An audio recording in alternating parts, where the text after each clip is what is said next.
ये कहानी है बिहार के एक गांव की, जिसमें विजय नाम का लड़का रहा करता था। बचपन से ही पढ़ाई में होशियार विजय अपने मम्मी पापा की आखिरी उम्मीद था। विजय के दादाजी ने अपने समय में बहुत कर्ज ले लिया था, जिसको चुकाने में पापा की पूरी जिंदगी मजदूरी में निकल गई। उनके पास थोड़ी सी जमीन थी, जिससे उनका गुजारा हो रहा था। पापा की तबीयत मजदूरी करने से खराब रहती थी, पर पापा विजय को इस बात का एहसास नहीं होने देते थे।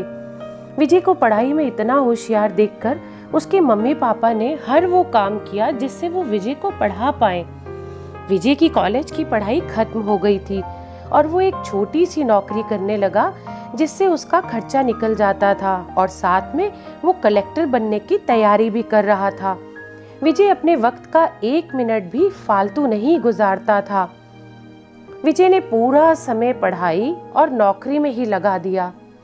विजय के पापा को ये पता था कि वो कलेक्टर बनना चाहता है, इसीलिए घर की हालत बहुत ज्यादा खराब होने पर भी उन्होंने विजय से कभी इस बात का जिक्र नहीं किया और ना ही उसको अच्छी नौकरी करने के लिए कहा। लगातार 2 साल तक विजय पास नहीं हो पाया। उसके बाद भी उसके पिता ने अपना घर और जमीन गिरवी रखकर विजय को IAS की कोचिंग ज्वाइन करवाई और उसकी नौकरी भी छुड़वा दी और उसे केवल पढ़ाई करने को कहा। विजय के पापा हमेशा उससे कहा करते, बेटा खेत और घर दोबारा आ जाएंगे, पर कलेक्टर तुम दोबारा नहीं बन सकते। आज पूरे साल की पढ़ाई करने के बाद विजय का रिजल्ट आ गया, जिसमें वो अच्छे नंबरों से पास हो गया था। आज उसके पिता से ज्यादा खुश और कोई नहीं था। ऐसा लग रहा था जैसे विजय का सपना पूरा होने वाला है, पर भगवान को कुछ और ही मंजूर था। विजय का कल इंटरव्यू था और सुबह से उसके पापा की तबीयत ज्यादा ही खराब थी। विजय के पापा उसकी माँ से बार बार कह रहे थे कि विजय को मत बताना, और उस दिन देर रात उनकी मौत हो गई। अब एक माँ जिसकी गोद में उसका पति गुजर गया और वो अपने दर्द को भुलाकर अपने बेटे की जिंदगी के बारे में सोच रही थी। माँ ने पड़ोसियों तक को इस बात का एहसास नहीं होने दिया कि उसका पति अब नहीं रहा। पूरी रात ऐसे रोई कि आवाज भी ना निकले, और सुबह विजय जब इंटरव्यू देने जाने लगा तब माँ और पापा के आशीर्वाद के लिए उसने माँ को कॉल किया।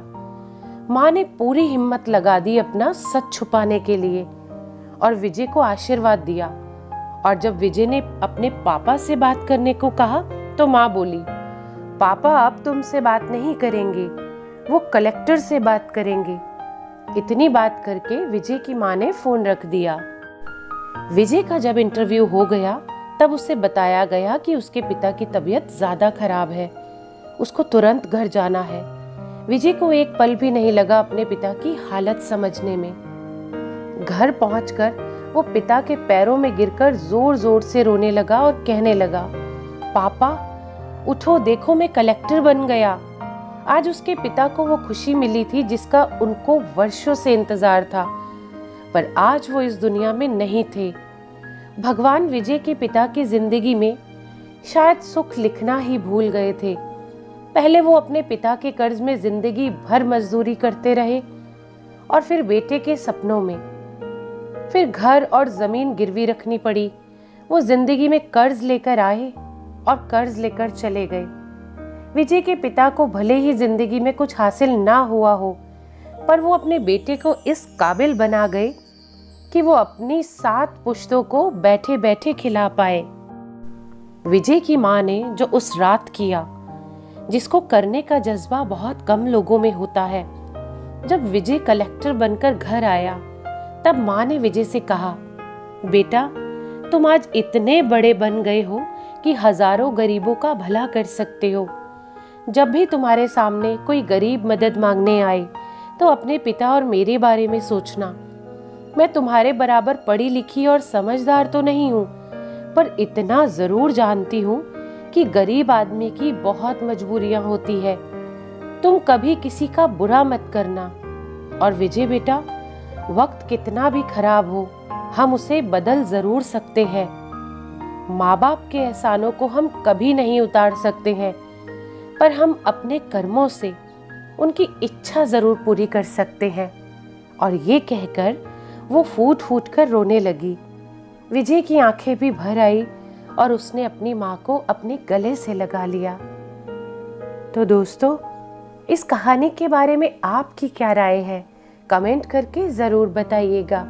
और ऐसी ही दिल को छू लेने वाली और प्रेरणादायक कहानियाँ सुनने के लिए इस चैनल को सब्सक्राइब करें।